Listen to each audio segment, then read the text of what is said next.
لازم ہے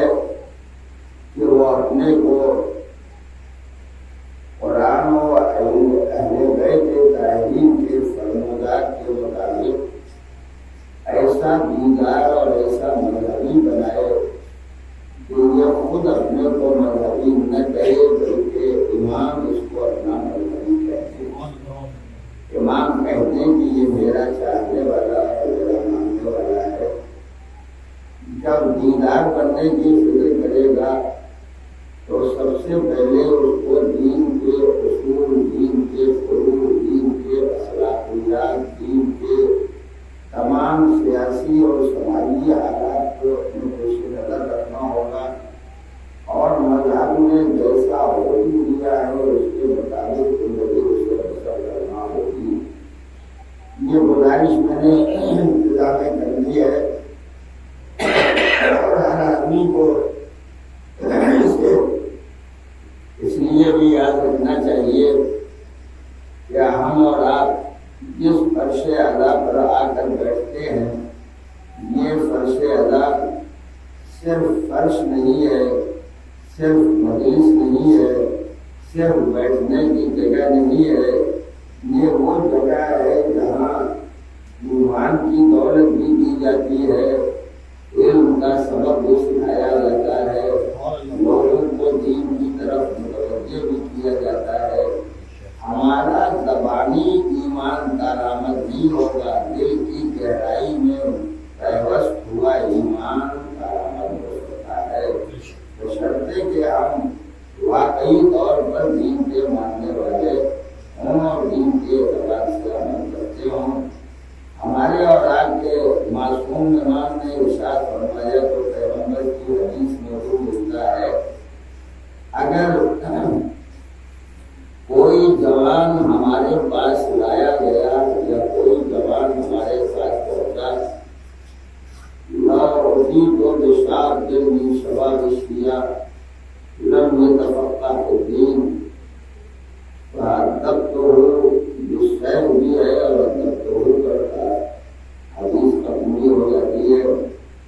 ارشاد فرمایا کہ اگر کوئی جوان ہمارے پاس لایا گیا اور اس نے دین کی سمجھداری حاصل نہیں کی ہے، دین کو واقعی طور پر سمجھا نہیں ہے، دین کے اصول اور ضوابط پر عمل نہیں کیا ہے، تو میں اس جوان کو سزا دوں گا، جس سیف اپنی تلوار سے سزا دوں گا۔ تو اگر جوان ہمارا صرف رسموں میں، رواجوں میں، ظاہری خاندانی اور خانوادے کے قوانین میں رہ کے زندگی گزارتا رہا اور اس نے واقعی مذہب کے مطابق زندگی بسر نہیں کی، تو یہ جوان امام کی خدمت میں پہنچے گا تو قابل سزا ہوگا، امام اسے سزا دیں گے۔ امام کی سزا کا برداشت کرنا یہ ہر مومن کی ہمت نہیں ہے، اور ہر مومن میں اتنی طاقت اور قوت نہیں ہے کہ امام کی دی ہوئی سزا کو برداشت کر سکے۔ یہ ایک مسئلہ، تو ہمیں دین کو حاصل کرنا چاہیے۔ اب یہ دین جہاں سے میں سلسلہ شروع کرتا ہوں اور بالکل متوجہ رہیے گا، یہ دین کوئی سونے کا ٹکڑا نہیں ہے کہ کہیں سے آسمان سے گرے اور آدمی اسے اپنے تھیلی میں، اپنی جیب میں، اپنے دامن میں رکھ لے اور اسے دیندار کہا جائے۔ دین اللہ کا بھیجا ہوا قانون ہے، پیغمبر کا لایا ہوا دستور ہے، مولائے کائنات کے ذریعے تبلیغ کیا ہوا قانون ہے، جس کو ہم دین کے نام سے یاد کرتے ہیں۔ دین اس دنیا میں آنے کے مرحلے میں 3 منزلوں سے گزرتا ہے۔ ایک وہ ہوتا ہے جو دین کا لانے والا ہوتا ہے، ایک وہ ہوتا ہے جو دین کا پھیلانے والا ہوتا ہے، ایک وہ ہوتا ہے جو دین کا بچانے والا ہوتا ہے۔ دین ایسی چیز نہیں ہے کہ بغیر کسی لانے والے کے یہاں پہنچ جائے، آئے گا تو کسی لانے والے کے ذریعے آئے گا، اور جب آ جائے گا لانے والے کے ذریعے تو خود بخود پھیل بھی نہیں سکتا ہے، جب تک کہ کوئی پھیلانے والا نہ ہو۔ جب پھیلانے والے کی ضرورت ہے تو دین خود بخود بچ بھی نہیں سکتا ہے۔ جب تک کوئی بچانے والا اس دین کا موجود نہیں ہوگا اس وقت تک دین بچے گا نہیں۔ تو گویا تین ذاتوں کا اپنے ذہن میں تصور رکھنا پڑے گا، ایک دین کا لانے والا، ایک دین کا پھیلانے والا، ایک دین کا بچانے والا۔ اور جب یہ تینوں تصور رکھیں گے تب ہماری مجلسوں کی افادیت دنیا کے سامنے آئے گی۔ ہم اپنی مجلسوں میں ان تین تذکروں کے علاوہ اور کوئی تذکرہ نہیں کرتے۔ ایک دین کے لانے والے کا تذکرہ ہوتا ہے، ایک دین کے پھیلانے والے کا تذکرہ ہوتا ہے، ایک دین کے بچانے والے کا تذکرہ ہوتا ہے۔ لانے والا میرا اور آپ کا پیغمبر ہے، پھیلانے والا میرا مولا کائنات ہے، بچانے والے سرکار سید الشہداء حضرت امام حسین علیہ السلام ہے۔ ہماری مجلسوں میں یہی تین تذکرے ہوتے ہیں، رسول کا تذکرہ، علی کا تذکرہ، امام حسین علیہ السلام کا تذکرہ۔ اس بیچ میں اگر کوئی ذکر آتا ہے تو اسی سے ریلیٹڈ ہوتا ہے، اسی سے متعلق ہوتا ہے، اسی سے مربوط ہوتا ہے جو تذکرہ ہم اور آپ سنتے ہیں یا ہم اور آپ کرتے رہتے ہیں۔ اب اگر دین اتنی منزلوں تک آیا ہے تو جو میرا نبی ہے وہ ہے لانے والا، اگر اس کا تذکرہ نہ ہوگا تو دین آ نہیں پائے گا۔ اگر پھیلانے والے کا تذکرہ نہیں ہوگا تو پھیل نہیں پائے گا، اگر بچانے والے کا تذکرہ نہیں ہوگا تو بچ نہیں پائے گا۔ اگر دنیا میں آج دین اسلام پایا جاتا ہے تو ماننا پڑے گا کوئی نہ کوئی بچانے والا آج بھی ہے جو دین اسلام کو بچا رہا ہے۔ آپ مانیں یا نہ مانیں، غیبت کے پردے میں رہنے والا محافظ دین آج بھی دین کو بچا رہا ہے۔ اگر ابر بادل میں چھپنے کے بعد بھی اپنی روشنی بکھیرتا رہتا ہے تو ایسے ہی پردے غیب میں جانے کے بعد بھی امامت کی تابشیں روشنی بخش رہی ہیں اور انسان ہدایت کی منزل پر گامزن ہو رہا ہے۔ ایک صلوات پڑھتے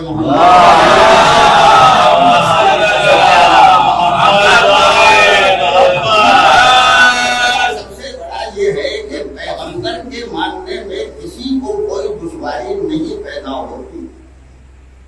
مولا کائنات کی تسلیم کرنے میں بھی کسی نہ کسی حد تک آدمی آگے بڑھ جاتا ہے، مگر جب مسائل اس سے متعلق سامنے آتے ہیں تب انسان کے لیے ماننا بہت دشوار گزار ہو جاتا ہے۔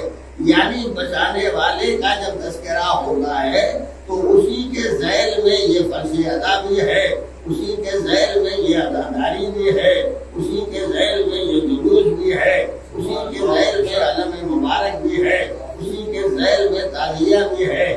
اگر میں لفظ کہتا ہوں آپ سنبھال لیں گے اس لفظ کو، پیغمبر نے اگر اپنے قدموں سے مکہ معظمہ کی سرزمین کو معظم بنا دیا تھا، مشرف بنا دیا تھا، مدینہ منورہ میں چل کے اس مدینے کو منور بنا دیا تھا، تو اس کا مطلب یہ ہے کہ قدم ہائے رسالت جہاں پہنچ جائیں وہ زمین شرف والی ہو جاتی ہے، وہ زمین عزت والی ہو جاتی ہے۔ مجھے آپ بتائیے قدموں کا مرتبہ زیادہ ہے یا گھٹنے کا مرتبہ؟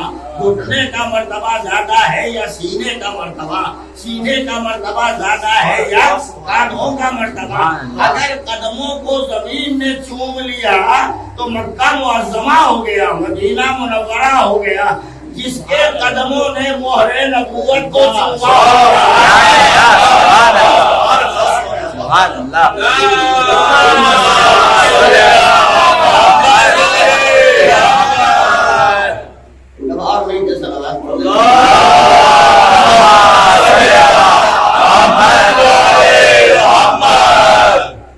خاک مدینہ مومن کے ہاتھ کے لیے سرما ہے، خاک مکہ مومن کی نگاہ کے لیے یہ روشنی بخشنے کا ذریعہ ہے۔ اگر ان خاک میں اتنا اثر ہے، اتنا اثر ہے، آنکھوں سے لگا لو روشنی مل جائے، نگاہوں تک پہنچا دو روشنی ملتی چلی جائے، ان میں اگر اتنا اثر ہے تو جو دوش رسالت کا آیا ہوگا اس کے قدموں کی برکتیں کتنی ہوں گی، اس کے قدموں کے حالات کتنے ہوں گے۔ میں دھیرے دھیرے یہ لفظ آگے بڑھا دیتا ہوں۔ جب مسئلہ یہاں آتا ہے مولا کائنات کی فضیلتوں کے تذکرے کا، تو ہر آدمی اسے برداشت نہیں کر پاتا۔ اتنی طاقت نہیں ہوتی ہے آدمی میں کہ اس فضیلت کو برداشت کر سکے۔ جلدی جلدی میں اللہ تعالیٰ کی خدمت میں گزارش کروں گا، ہو سکتا ہے کچھ رہ جائے تو باقی مجلس میں انشاءاللہ ذکر کر دوں گا۔ اور اس کے بعد جب میرے آقا حضرت امام حسین علیہ السلام کا تذکرہ ہوتا ہے،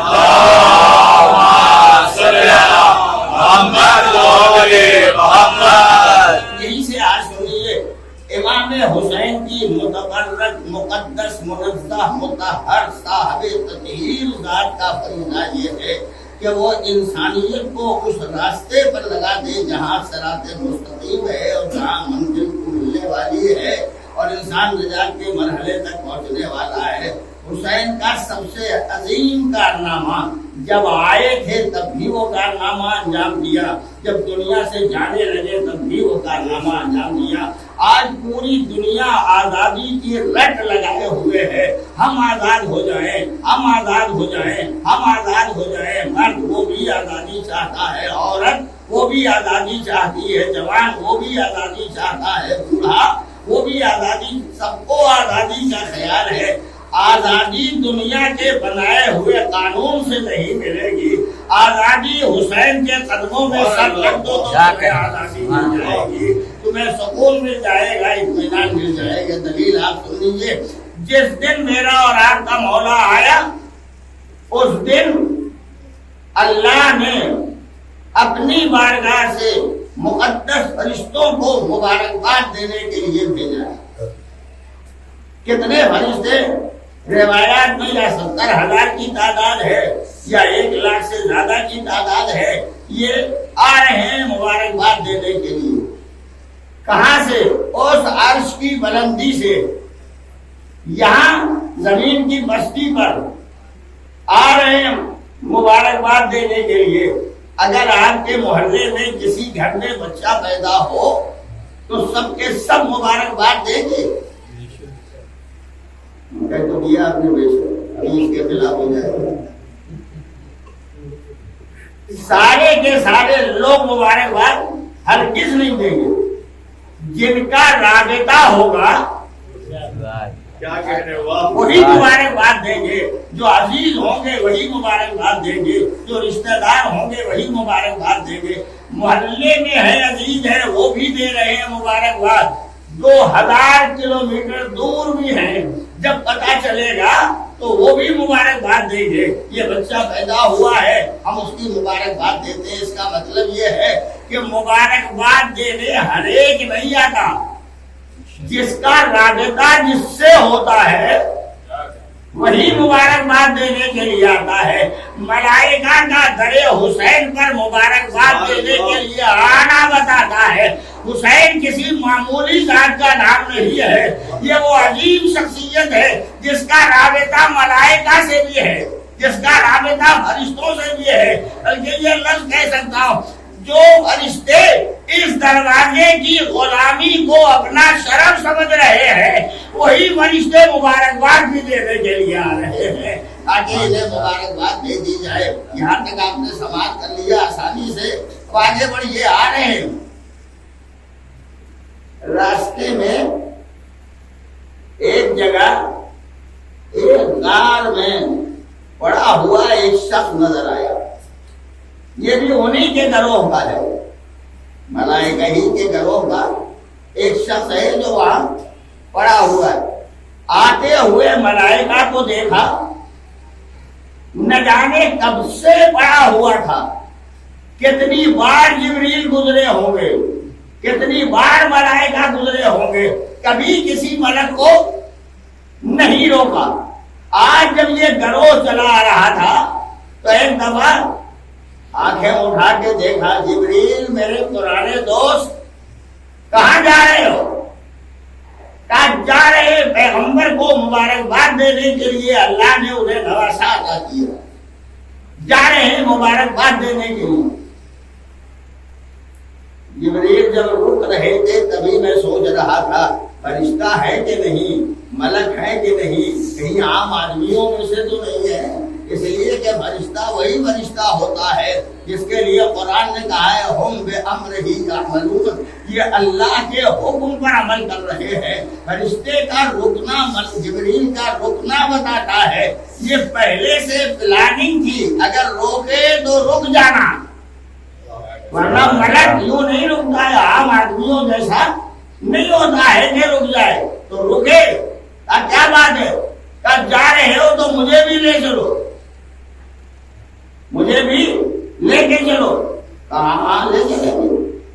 اب یہ فرشتہ وہ ہے جس کے بالوں پر پروردگار نے لے لیے ہیں، پڑا ہوا ہے ایک جزیرے میں ہے، کہتا ہے مجھے بھی لے چلو۔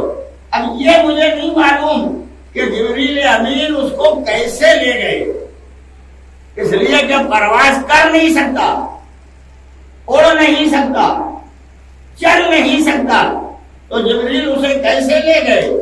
چاہے دو چار فرشتوں نے سنبھالا ہو یا جبریل نے اپنے کاندھے پر لاد لیا ہو، کہا چلو ہم لے کے چلتے ہیں، مگر لے کے آئے تو اس دروازے پر رکھ دیا جس دروازے پر مبارکباد دینے کے لیے فرشتے آئے تھے، دروازے کے باہر چھوڑا، سارے فرشتوں نے پیغمبر کو مبارکباد دی، جانے لگے۔ تب میرے پیغمبر نے کہا انصاف نہیں کیا جبریل، لائے تھے تو دروازے پہ کیوں چھوڑ دیا، دروازے پہ کیوں چھوڑ دیا؟ اب کیا کرے پیغمبر؟ کہا اسے بالوں پر چاہیے نا، تو یہاں کیوں چھوڑ دیا؟ اب میں ایک بات کہتا ہوں، اسے آپ محسوس کر لیں گے، امام باڑے کے دروازے پر آنے والا حقیقت نہیں پاتا ہے، امام باڑے کے اندر چاہے اس کے حدود جتنے بھی ہوں آ جائے تو اسے حقائق کا پتہ چلتا ہے، اس لیے کہ حسین کے گھر میں آؤ، حسین کے گھر کے باہر نہ رہو۔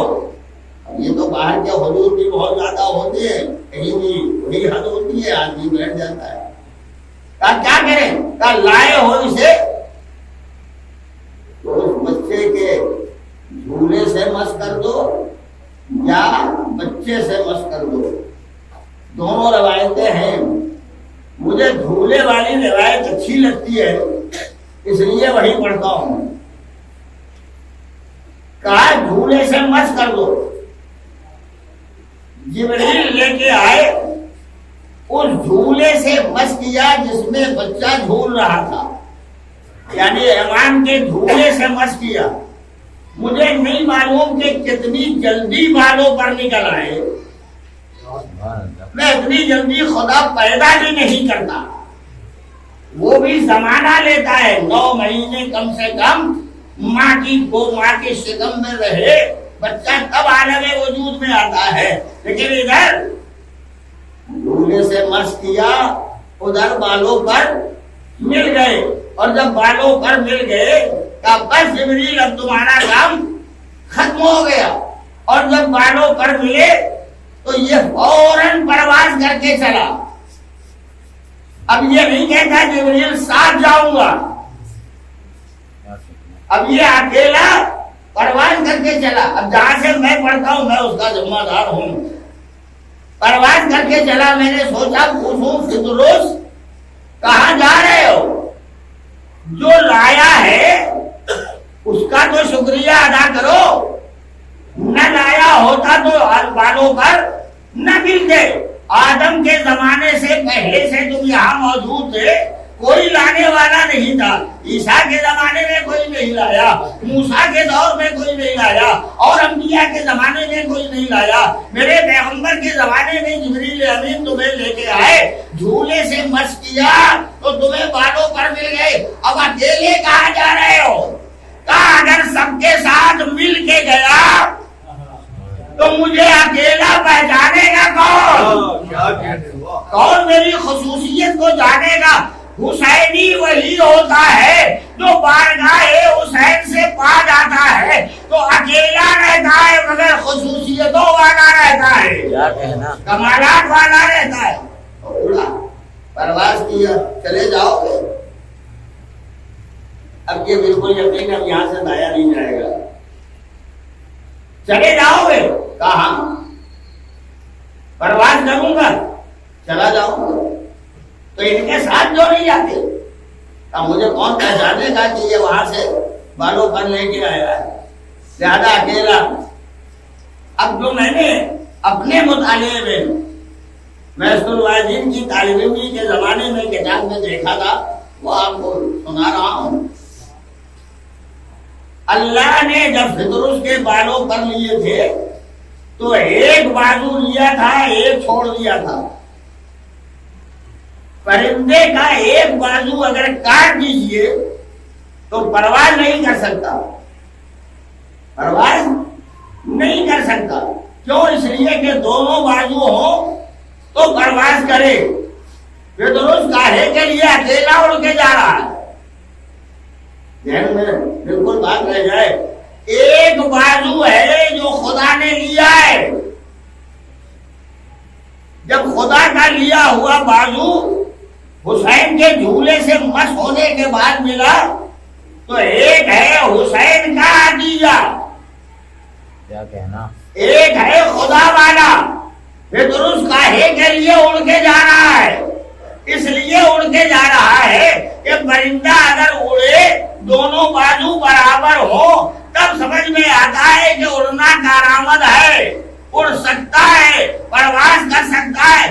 اکیلا اڑ کے جا ہی اس لیے رہا ہے تاکہ یہ دیکھ سکے کہ جیسا بازو خدا والا ہے ویسا ہی بازو یہ حسین کے جھولے سے ملا ہے یا نہیں ملا۔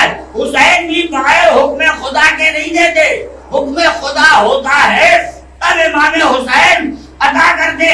اب پرواز کرتا ہوا چلا تو یہی شکریہ ادا کر دو، دیکھ دو لوں کہ دونوں برابر ہیں یا نہیں، برابر ہوگا تب شکریہ ادا کروں گا۔ تو اس منزل پہ پہنچ کے کہتا ہے انا عتیق الحسین من مثلی، کون ہے میرے جیسا؟ میں حسین کا آزاد کرتا ہوں۔ حسین کی زندگی کا پہلا دن پہچانو، آ جائے مراد تو وہ آزاد ہو جائے، آخری وقت جب جانے لگے تو حر کو آزادی نصیب ہو گئی، تو پہلے دن بھی آزادی دلائی، آخری دن بھی آزادی دلائی۔ سلامات پڑھ دیں۔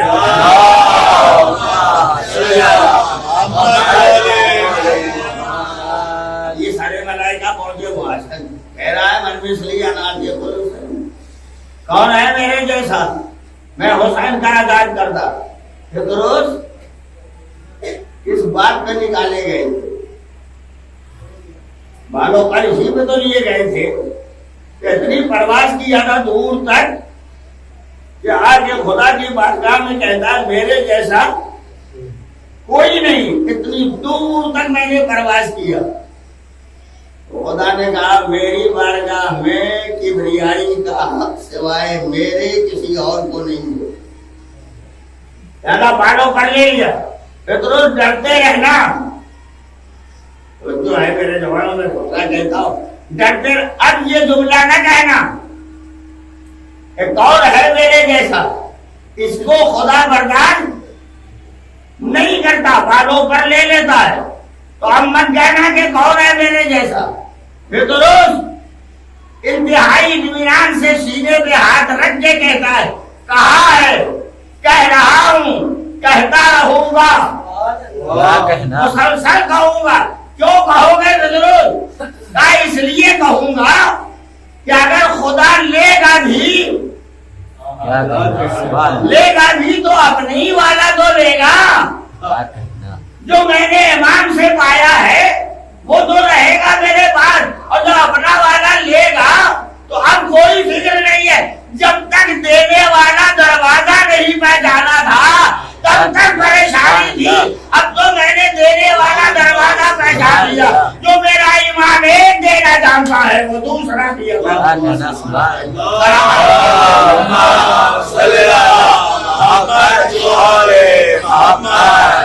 تو اس بلندی پر تھا اور وہاں اس نے کہہ دیا.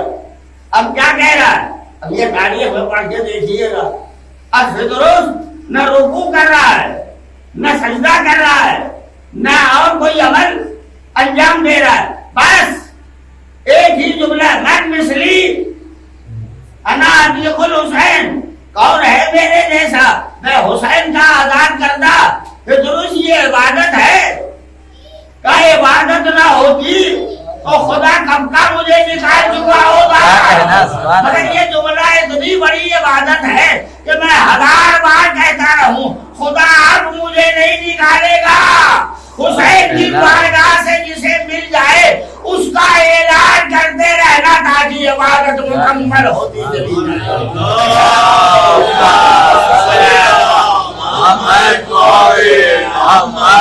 مسلسل آج بھی یہ جملہ کہہ رہا ہے. نامناسب بات میں نہیں کہتا کہ بدرس سے کوئی غلطی، ملک سے کوئی غلطی نہیں ہوتی. ہاں اس کی شان کے خلاف کوئی جملہ ادا ہو جاتا ہے تو نامناسب بات زبان سے ادا ہوئی. کہاں؟ عرش کی بلندی پر، بارگاہ ملکوتیت پر. بخشوانے کہاں آیا؟ کہاں بخشوانے کے لیے آیا؟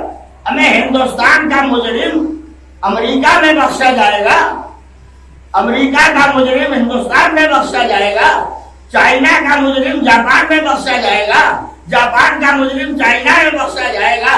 نہیں، اگر لوگ نکل بھی جاتے ہیں تو حکومت کہتی ہے واپس کرو تاکہ کیس ہم جلائیں، عدالت میں ہم بلائیں، جو مگر ثابت ہو جائے تو سزا ہم دیں. کہاں اس نے نامناسب بات کہی تھی؟ عرش کی بلندی پر. درست وہی سارے معاملے طے کر لو. اب یہاں کہے کے لیے آ رہے ہو؟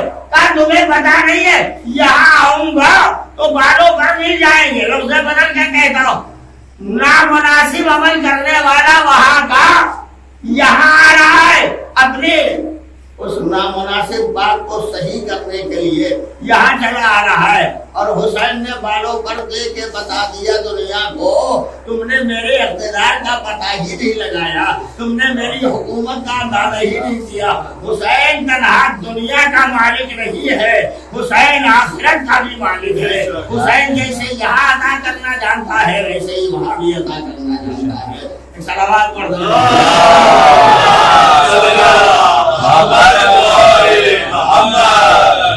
ایک اور مزید صلوات ہو.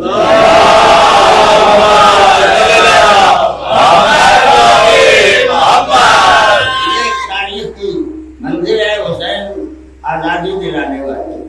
اور جب یہ آپ پڑھتے ہوں گے برابر یہاں وہ بینر بھی لگا ہوا ہے جو ہندوستان کا آزادی دلانے والا، ہاں وہ بھی لگا ہوا ہے یہاں. کاہے کے لیے؟ اس لیے کہ وہ ایک ہی بات کہتا تھا، جو کچھ میں نے سیکھا ہے وہ کربلا کے جہاد سے سیکھا ہے، وہ حسین ابن علی کے رمودات سے سیکھا ہے، اور اسی کی بنا پر یہ آزادی دلائی ہو. جلدی جلدی 2-4 لفظ اور سن لیجیے. جہاد کربلا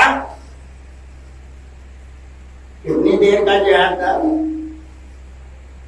3 پہر، زیادہ سے زیادہ 3 پہر. عصر کے بعد جہاد ختم ہو. دنیا کی 2 سب سے بڑی جنگیں ہیں. ایک پہلی جنگ عظیم فرسٹ ورلڈ وار، دوسری جنگ عظیم سیکنڈ ورلڈ وار. کوئی جنگ دونوں جنگوں میں سے 4 ساڑھے 4 برس 5 سال سے کم نہیں چلی. 4.5 برس چلنے والی جنگ آج 3-4 لائنوں میں لکھی جاتی ہے، 3-4 سطروں میں لکھ کے ختم ہو جاتی ہے. کب شروع ہوئی، کب ختم ہوئی، کتنے مارے گئے، کتنے ملکوں کا کتنا استحصال ہوا، یہ سب لکھ کے ختم کر دیا جاتا ہے. مگر کربلا کی جنگ 3 پہر کی لڑی جانے والی جنگ، اس جہاد کا تذکرہ سن 61 ہجری میں 10ویں محرم کو تو صرف 3 پہر تھا، لیکن جیسے جیسے زمانہ آگے بڑھتا گیا، میں اپنے کم ترین مطالعے کی بنیاد پہ کہتا ہوں، میرے مطالعے میں کم سے کم 300 ایسی کتابیں موجود ہیں جن کتابوں میں کربلا کے واقعے کا تذکرہ ہے، اور اس تذکرے کے ذیل میں لکھنے والا یہ کہتا ہے جتنا میں سمجھ سکا اتنا لکھ دیا ہے، باقی دوسرے لوگوں کے لیے چھوڑ دیا ہے۔ کوئی کتاب 500-600 پیج سے کم کی نہیں ہے، ہر ایک میں یہی تذکرہ ہے۔ اس کا مطلب یہ ہے کہ واقعہ کربلا کل مختصر تھا، زمانہ جیسے جیسے آگے بڑھتا گیا یہ تذکرہ بڑھتا چلا گیا۔ راز کیا ہے؟ راز صرف ایک ہی ہے، جو جنگیں مال کے لیے لڑی گئی، جو جنگیں اقتدار کے لیے لڑی گئی، جو جنگیں حکومت کے لیے لڑی گئی، جو جنگیں سلطنت کے لیے لڑی گئی، زمانے کی جنگ بڑھتے بڑھتے وہ جنگیں مختصر ہوتی چلی گئی، لیکن جو جنگ حق کے لیے لڑی گئی، سچائی کے لیے لڑی گئی، باطل کو مٹانے کے لیے لڑی گئی، وہ جنگ جتنا زمانہ گزرتا جائے گا جب تک حق کا تصور رہے گا جنگ آگے بڑھتی چلی جائے گی۔ صلوات پڑھ دے۔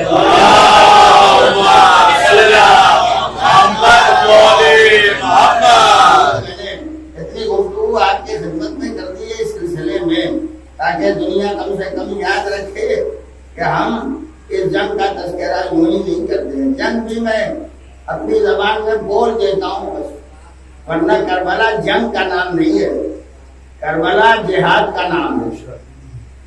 جنگ میں ایک فریق دوسرے کو زیر کرنے کے ارادے سے جاتا ہے، جہاد میں فریق اپنے مقصد کو پورا کرنے کے لیے آگے بڑھتا ہے، تب جہاد ہوتا ہے۔ جنگ غیر معصوموں کے درمیان ہوتی ہے، جہاد بغیر معصوم کے ہوتا ہی نہیں ہے، کوئی نہ کوئی معصوم ہوگا، اور جہاد کا تصور اگر آپ کریں تو اندازہ ہوگا جب تک حسین تھے تب تک جہاد، حسین کی شہادت کے بعد میرا چوتھا امام جہاد، چوتھے امام کے ساتھ ساتھ کربلا میں میرا 5واں امام بھی موجود تھا۔ تو عصمتیں اتنی ہیں اور معصوم جہاد میں ہے، تو جہاد ہے کربلا، جنگ نہیں ہے۔ یہ تو ہم اپنی اردو زبان کی کمزوری کی بنا پر دنیا کے سامنے کہہ دیتے ہیں یہ بھی جنگی کربلا، جہاد کربلا ہے مسلسل۔ اور پھر یہ پہچانیے کہ حسین اس جہاد میں اپنے مقصد میں کامیاب ہوئے یا نہیں۔ تو جو عام طور پر لفظیں کہی جاتی ہیں وہ میں سب چھوڑے دیتا ہوں، صرف ایک جملہ کہتا ہوں۔ ہم جب کامیاب بولتے ہیں تو کامیاب ایک لفظ نہیں ہے، 2 لفظوں کو ملا کے کامیاب بنایا گیا ہے۔ کام کہتے ہیں مقصد کو، یاد کہتے ہیں پانے والے کو۔ جو اپنا مقصد پا جائے وہ کامیاب ہے، جو مقصد نہ پا سکے وہ ناکام ہے۔ یزید کا مقصد تھا بیعت لینا، حسین کا مقصد تھا دین خدا بچانا۔ حسین نے دین بچا کے اپنا مقصد حاصل کر لیا، یزید نے بیعت نہ پا کے اپنے کو ناکام دیکھ لیا، اسی لیے وہ بھی ہاتھ مسل کے کہتا تھا کاش میں نے حسین کے ساتھ یہ سلوک نہ کیا ہوتا۔ یہ افسوس بتاتا ہے ہم ناکام ہو گئے ہیں، حسین کامیاب ہو گئے، اور حسین نے اپنا مقصد حاصل کر لیا۔ بلکہ لفظ بدل کے کہہ سکتا ہوں، نہ جانے کیسے عظیم موقع پر امام نے بیعت سے انکار کیا تھا کہ یہ انکار اتنا وزنی اور قیمتی ہو گیا تھا کہ کربلا کے میدان میں یزید کی فوج ہر طرح ستانے کے بعد بھی امام کے ساتھیوں کے سامنے سوال بیعت میں رکھ سکی۔ میں کہہ سکتا ہوں کہ میرے چوتھے امام نے بیڑیاں پہننے کے بعد بھی اس طرح سوال بیعت کو کچل دیا تھا کہ اب اس میں ہمت نہیں تھی کہ بیمار سے سوال بیعت کر سکے۔ لہٰذا سید سجاد سے سوال نہیں ہوا. جلدی جلدی مسائل کے 3-4 خطرے سنیں. کربلا میں جتنے افراد آئے تھے ان کے پیش نظر ہم ہی تھا، اس لیے وہ جہاد کربلا میں شریک رہے اور ہم کو دنیا کے سامنے پیش کرتے چلے گئے. شام کربلا کی 9 محرم کی شام، شب عاشور، بیویاں اپنے اپنے بچوں کو آمادہ کر رہی ہیں.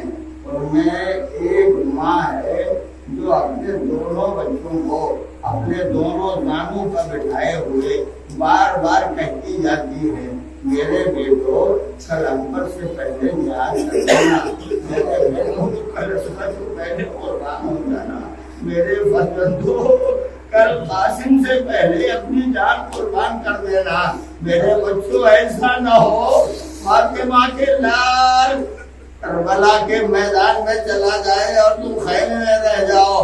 دونوں بچے اماں کی نگاہوں سے نگاہیں ملا کے کہتے ہیں، اماں اجازت آپ دلا دیجیے گا، میدان میں جانا ہمارا کام ہے، جا کے ہم شجاعت عبداللہ کا مظاہرہ کر دیں گے، دنیا کو بتائیں گے ہم کتنے بڑے بہادر ہیں، کس طرح میدان جہاد میں آتے ہیں.